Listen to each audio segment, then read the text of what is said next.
nós estamos no livro Missionários da Luz, no capítulo 8, que é no plano dos sonhos. E a gente começou esse capítulo, e o André e o Alexandre e o irmão Francisco, eles iam começar uma reunião. E nessa reunião eles começam a falar, nessa reunião, e o André, antes da reunião, o André começa a falar. Pode falar. Eu ia te pedir só uma coisa, assim, um minutinho antes de começar. Eu não sei se for tranquilo, tá assim, se não for difícil, a gente continua. É só você clicar nos seus 3 pontinhos que tem aí embaixo, porque ele tem um botão que ele não tá acionado. Vai ali em configurações. Lá em configuração, peraí, deixa eu ocultar aqui uma parte que está cobrindo. Tá. Que ali, aí você vai ver que vai ter a parte de áudio, ali, cancelamento de ruído. Ele vai ficar muito melhor o seu áudio. Tá vendo que tem um cancelamento de ruído? Aciona ele. Não, peraí que eu tô em outro lugar. Você entrou em configurações. Eu tô em outro computador. Não, mas tá tranquilo. Se ele não conseguir, tá de boa. Ajuste. Ali ele tem ao lado uma abinha chamada áudio. Você foi nas 3 setinhas em configurações. Eu já fui em configurações, tá aqui. Aí outra configuração. Isso, aí na esquerda ele tem o áudio. Áudio, tá aqui, microfone. Aí tem cancelamento de ruído. Já tá ativado. Não, então desculpa. É porque... Vocês estão captando, talvez seja, sei lá.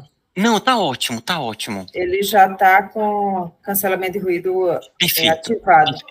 Desculpa. Porque no meu computador tá ativado também. Eu achei que o de Digio também tivesse, e tá, de fato, mas talvez o barulho aqui ao redor seja muito alto. Não. Era só porque fui eu que me enganei mesmo. Qualquer coisa vocês me falem, porque realmente aqui passa muito veículo esse horário e tem uma creche em frente, então tem muito barulho ao redor. Qualquer coisa fale para eu, sei lá, fazer outra coisa. Sair daqui. E aí... deixa eu voltar aqui. E nós paramos aqui, olha, em daria tudo o que estivesse ao meu alcance para continuar, só que eu acho que a gente vai apreciar mais se a gente voltar um pouco, porque eles estão falando sobre as construções, né, as construções familiares. Eles falam aqui, ó, eles vão falando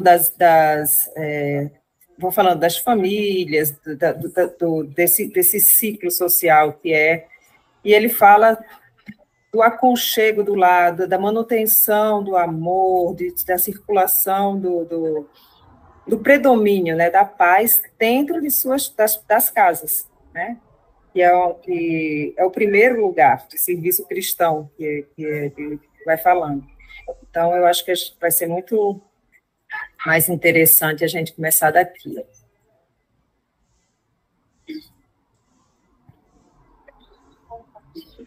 Como é interessante. Alguém gostaria de ler? Eu nem perguntei.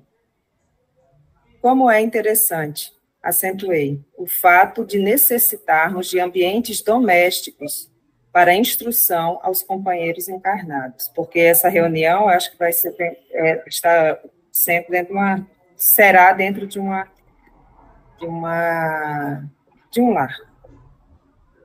Sim, comentou Alexandre, com elevada sabedoria. Você não pode esquecer que grandes ensinamentos do próprio mestre foram ministrados no seio da família.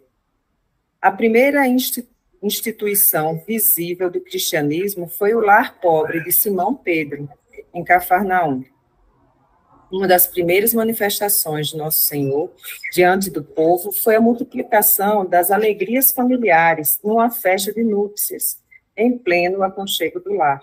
Como ele vai frisando, né? Vai frisando esse aconchego, essa paz, esse amor que deve ser o lar. Muitas vezes visitou Jesus as casas residenciais de pecadores confessos,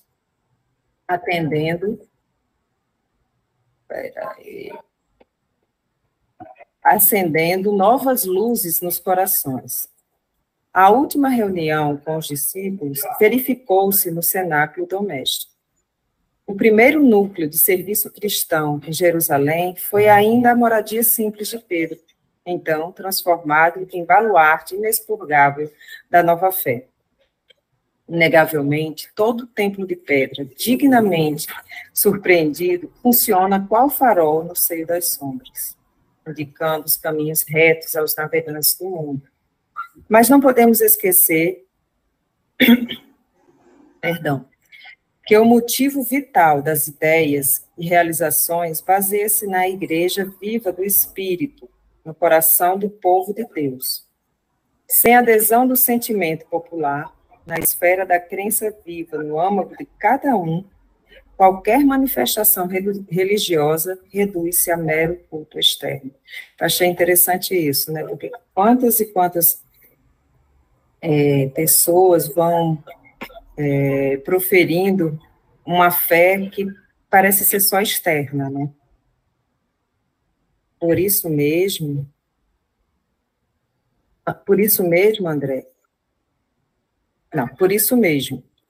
André, no futuro da humanidade, os templos materiais do cristianismo estarão transformados em igreja-escola, igrejas-orfanatos, igrejas-hospitais, onde não somente o sacerdote da fé veicule a palavra de interpretação, mas onde a criança encontre arrimo e esclarecimento, o jovem a preparação necessária para as realizações dignas do caráter e do sentimento, o doente o remédio salutar, o ignorante a luz, o velho o amparo e a esperança. O espiritismo evangélico é também o grande restaurador das antigas igrejas apostólicas, amorosas e trabalhadoras.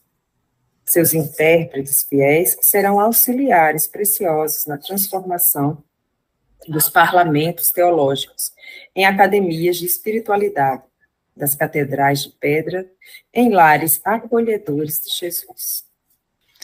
Sani, Pode falar. deixa eu só fazer um comentário nessa parte, na verdade dois. Quando ele fala dos cultos, das reuniões que aconteciam com Jesus, inicialmente na casa de Pedro, e que constantemente Jesus se reunia em casa de pessoas que o procuravam, e faziam ali verdadeiras reuniões espirituais. E tem um livro que eu acho que é um dos livros mais lindos que eu considero para o culto do Evangelho no lar, que ele se chama Luz no Lar. Esse livro, ele é lindo, ele é editado pela FEB, Luz no Lar. Esse livro, ele é do Chico Xavier, e o espírito é o Neio Lúcio. E todo o livro, como se for, o Neio Lúcio, ele vai contando as reuniões na casa de Pedro, que Jesus ele fazia lá como se fosse um culto do evangelho no lar, na casa do Pedro. Então ele vai contando, cada capítulo são reuniões diferentes de Jesus na casa do Pedro. Ele é lindo, para o culto do evangelho no lar, é um primor, sabe, aquele livro. E aí quando ele conta essa questão de Jesus lá na casa de Pedro, eu lembrei. E nos chama a atenção também da importância de nós de ter um momento em família para realização, né? No Espiritismo costuma se chamar o culto do Evangelho no lar, mas é um encontro espiritual, evangélico na família toda. E desde criança, né, eu cresci já em uma casa que tinha o culto do Evangelho no lar no domingo de manhã. Ali era o nosso, era algo que toda a família se reunia, tínhamos que participar, né? Então, criança, a gente estava lá vendo desenho animado, aí meu pai parava, vamos lá, né? Então, era aquela... como criança eu não gostava muito, mas aí os 4 filhos, eles têm plena consciência, quando a gente conversa, o quanto foi inestimável aqueles encontros em famílias, onde a gente conversava sobre questões espirituais, sabe? Então, a gente já cresceu nesse meio. todo domingo, lá estávamos nós no culto do Evangelho no Lar, e quase sempre depois a gente ia para o clube. Então isso é muito importante. E a outra coisa que eu queria falar também sobre esse parágrafo, que eu achei muito rico, quando ele fala que no futuro as igrejas, né, aqui a igreja entre aspas, porque ele amplia absurdamente essa ideia, vão ser igrejas, escolas, igrejas, orfanatos, igrejas, hospitais, ou seja, eu vejo isso no futuro da humanidade, quando a gente começar cada vez mais buscar a espiritualidade, todas as instituições da sociedade vão ser verdadeiras locais, incubadoras de valores espirituais. Então, nosso trabalho vai ser um local de desenvolvimento espiritual, nossa casa, as escolas, tudo vão ser locais de melhoria do ser como um todo, né? Então, se torna aí, agora entre muitas aspas, igrejas, no sentido mais lindo do do desenvolvimento espiritual, sabe? Então, era isso que eu queria compartilhar aí com vocês. Que fala que o primeiro local que a gente tem para trabalhar é o lar, né, a família. Então é aí que a gente tem essa possibilidade, né, de se desenvolver. E muito bonito isso que você falou. Então, aí as casas vão se tornando esses templos, né? Graças a Deus. Eu acho que é tentar cada vez mais tornar as nossas casas lares, de verdade, templos, né? Templos de paz, de aconchego, né? Que você chega ali, estou em paz. Está no trabalho, tentar fazer isso em todos os ambientes, mas o lar, eu acho que é o principal, né? É aquele local onde fomos colocados por escolhas nossas, né? Por tratos nossos lá com a espiritualidade, então que seja um lugar de muito amor, de muita paz, muita harmonia. A gente sabe que nem sempre é possível, porque é por causa de tudo, né, que acontece, mas cada vez mais com as orações, com o grupo, né, porque a espiritualidade, ela está disponível, né, 24 horas, a todo instante, querendo que isso aconteça, porque, né, para eles querem a nossa elevação espiritual. Exatamente. E não é só a gente que quer, né, é toda uma rede, porque quanto mais filhos, né, irmãos se derem as mãos e conseguirem dar um passo, né, mais a humanidade, né, conseguirá também passar por esses processos todos. Então, cada vez que a gente consegue se respeitar, se olhar nos olhos, né, ser carinhoso, falar de forma branda, tomar cuidado com aquele que é próximo, é um salto, né, porque é ali que a gente tem esse trabalho, né. Então, lembrar que esse vigiar e orar aí, né, constante para que a gente consiga ficar nessa vibração, né, que eles já estão, né, só basta que a gente dê um... É verdade. É verdade. Alguém mais quer falar alguma coisa? Vou voltar para a minha telinha. Deixa eu fechar isso.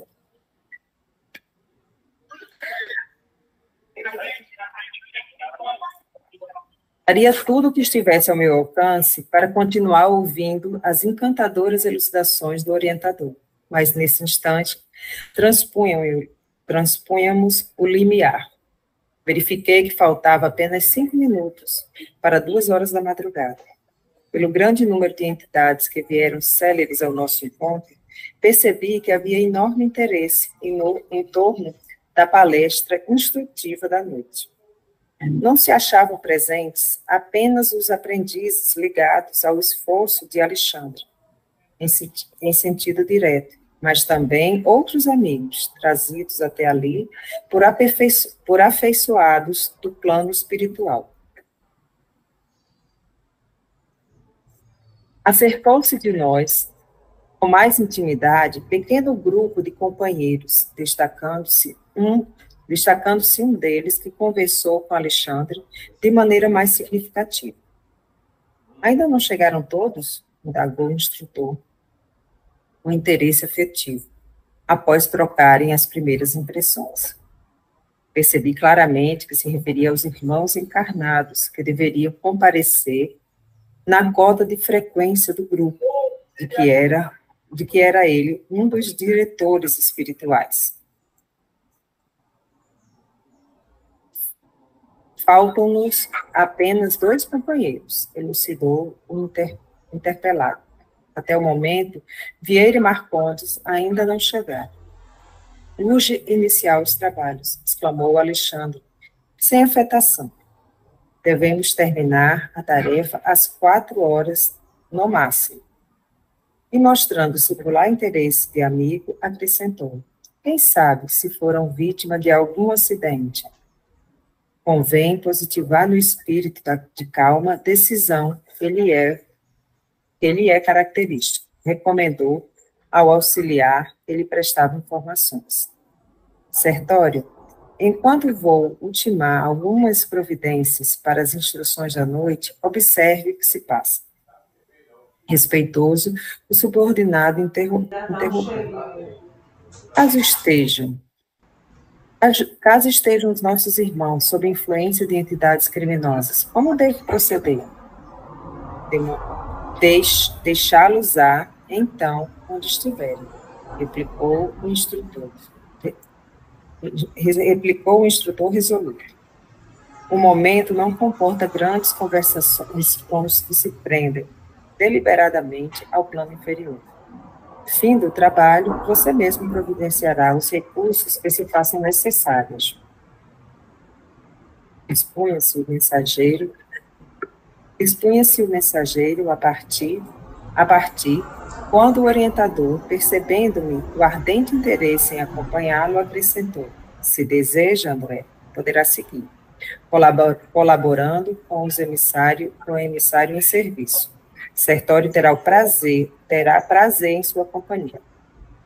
Agradeci, extremamente satisfeito, e abracei o auxiliado Alexandre, que me sorriu acolhedoramente.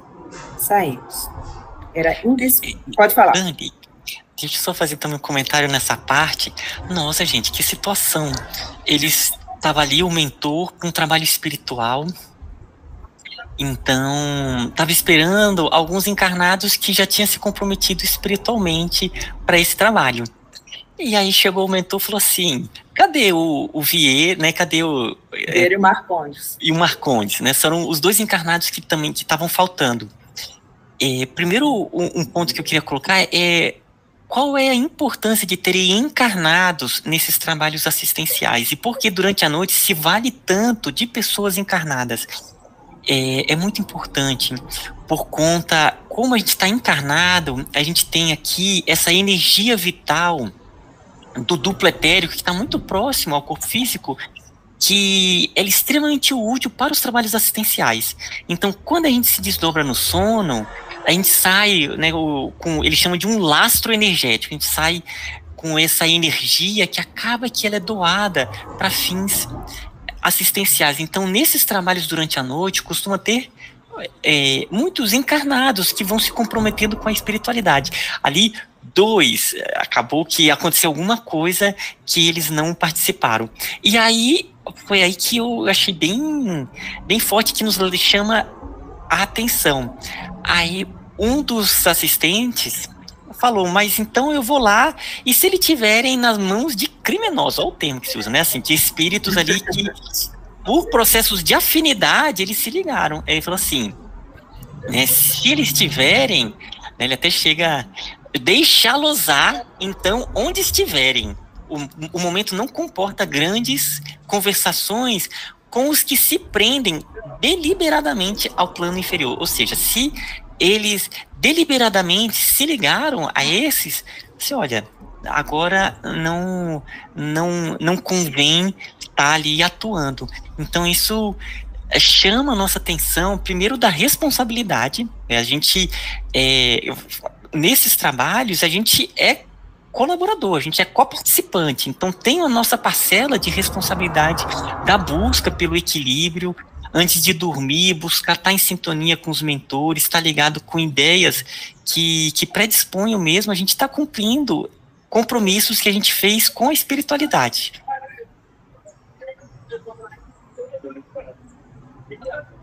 É isso. Alguém mais? Saímos. Era indispensável atender o mandado com presteza. Todavia, satisfazendo-me a curiosidade, Sertório explicou generoso. Quando encarnados na crosta, não temos bastante consciência dos serviços realizados durante o sono físico. Contudo, esses trabalhos são inexprimíveis e imensos. Se todos os homens prezassem seriamente o valor da preparação espiritual diante de semelhante gênero de tarefa, certamente efetuariam as conquistas mais brilhantes nos domínios psíquicos, ainda mesmo quando ligados aos envoltórios inferiores. Infelizmente, porém, a maioria se vale inconscientemente do repouso noturno para sair à caça de emoções frívolas e menos dignas. Relaxam-se as defesas próprias e certos impulsos, longamente sopitados durante a vigília, extravasam em todas as direções, por falta de educação espiritual, verdadeiramente sentida e vivida. Interessado em esclarecimentos completos, indaguei. Entretanto, isso ocorre com aprendizes de cursos avançados do espiritualismo? Poderia ser vítima desses enganos alunos de um instrutor da Ordem do Alexandre? Como não? Tornou Sartori fraternamente. Com referência a essa probabilidade, não tenha qualquer dúvida. Quantos pregam a verdade sem aderirem intimamente a ela? Quantos repetem fórmulas de esperança e paz, desesperando e perseguindo no futuro, no fundo do coração? Há sempre muitos chamados em todos os setores de construção e aprimoramento do mundo. Os escolhidos, contudo, são sempre poucos. Completando o pensamento como a escoimá-lo, não sei o que é escoimá-lo, gente, de qualquer falsa noção de particularismo na obra divina, Sertório acrescentou. Precisamos reajustar nossas definições sobre os escolhidos. Os companheiros assim classificados não são especialmente favorecidos pela graça divina, que é sempre a mesma fonte de bênçãos para todos. Sabemos que a escolha, em qualquer trabalho consecutivo, não exclui a qualidade. E se o homem não oferece qualidade superior para o serviço divino, em hipótese alguma deve esperar a distinção da escolha. Infere-se, pois, que Deus chama todos os filhos à cooperação em sua obra augusta. Mas somente os devotados, persistentes, operosos e fiéis constroem qualidades eternas que os tornam dignos de grandes tarefas. E reconhecendo-se que as qualidades são frutos de construções nossas, nunca poderemos esquecer que a escolha divina começa pelo esforço de cada um. A tese do companheiro era assaz interessante e educativa, mas havíamos atingido o pequeno edifício em frente do qual Sartório se deteve e falou, em a residência de Vieira. Vejamos o que se passa. Acompanhei-o em silêncio. Em poucos instantes, encontrávamos dentro do quarto confortável, onde dormia um homem idoso, fazendo ruído singular. Via-se-lhes perfeitamente o corpo perispirítico unido à forma física, embora parcialmente desligados entre si. Ao seu lado permanecia uma entidade singular, trajando vestes absolutamente negras. Notei que o companheiro adormecido permanecia sob impressão doloroso pavor. Gritos agudos escapavam-lhe da garganta. Sufocava-se angustiadamente, enquanto a entidade escura fazia gestos que eu não conseguia compreender.